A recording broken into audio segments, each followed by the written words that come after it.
Hello everyone and welcome to my channel. Today we are going to talk about one of the most important and controversial topics in Europe, the Greece debt crisis. You may have heard about it in the news, but do you know what it is, how it started, how it affected the Greek people and the rest of Europe, and what is the current situation and outlook? In this video, I'm going to explain all of that clearly and engagingly, using facts, stories, examples, and visuals. So sit back, relax, and enjoy this video. What is the Greece debt crisis? The Greece debt crisis is a situation where Greece owes more money than it can pay back to its creditors, mainly other European countries and institutions. As of January 2019, Greece's public debt was 317 billion euros, or 177% of its gross domestic product, GDP. That means that for every euro that Greece produces, it owes almost 2 euros to someone else. This is one of the highest debt-to-GDP ratios in the world. But why does Greece owe so much money? And why can't it just pay it back? Well, to answer these questions, we need to go back in time and see how the crisis started. How did it start? The Greece debt crisis has its roots in several factors, both internal and external. Internally, Greece had a history of poor fiscal management, tax evasion, corruption, and overspending. For example, Greece spent a lot on public sector wages, pensions, and social benefits, without collecting enough taxes to cover them. It also hosted the 2004 Olympic Games, which cost more than expected and left behind many unused facilities. Externally, Greece joined the eurozone in 2001, which meant that it adopted the euro as its currency and gave up its monetary policy autonomy. This had some benefits, such as lower interest rates, easier trade, and more foreign investment. But it also had some drawbacks, such as losing the ability to devalue its currency to boost its exports and competitiveness. It also meant that Greece had to follow certain rules and criteria to maintain fiscal discipline and stability in the eurozone. The Greece debt crisis became evident in late 2009 when a new government revealed that the previous government had lied about its budget figures. The actual deficit for 2009 was 15% of GDP, not 6% as reported earlier. This shocked the markets and the European partners, who lost trust in Greece's ability to repay its debts. The interest rates on Greek bonds soared, making it harder and more expensive for Greece to borrow money. In 2010, Greece faced the risk of defaulting on its debt payments, which could have triggered a domino effect on other indebted countries in Europe and a collapse of the eurozone. To avoid this scenario, Greece asked for financial assistance from its European partners and the International Monetary Fund, IMF. They agreed to lend Greece 110 billion euros in exchange for a series of austerity measures and reforms that Greece had to implement. These measures included cutting public spending, raising taxes, reducing pensions and wages, privatizing state-owned assets, and liberalizing the labor market. How did it affect the Greek people and the rest of Europe? The austerity measures and reforms that Greece had to implement were supposed to reduce its deficit and debt levels, restore its competitiveness and growth, and regain its market access and credibility. However, they also had some negative consequences for the Greek people and the rest of Europe. For the Greek people, the austerity measures and reforms meant a drastic reduction in their income and living standards. The unemployment rate rose from 9% in 2009 to 28% in 2013. The poverty rate increased from 20% in 2009 to 36% in 2014. The suicide rate also increased by 35% between 2010 and 2012. Many public services and infrastructure deteriorated or collapsed.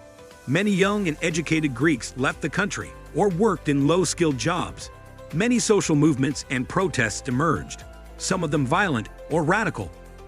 The Greece debt crisis also exposed some flaws and weaknesses in the eurozone architecture and governance.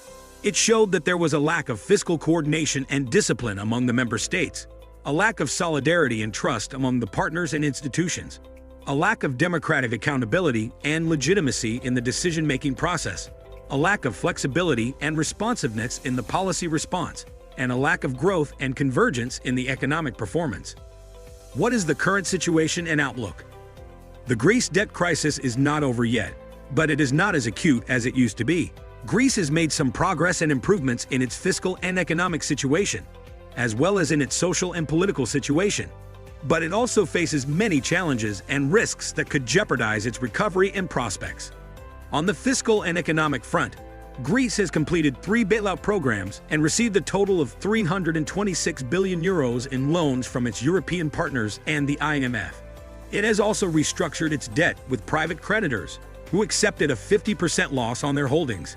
It has achieved a primary budget surplus, excluding interest payments, for 6 consecutive years. It has resumed economic growth since 2017, after suffering a cumulative contraction of 26% between 2008 and 2016.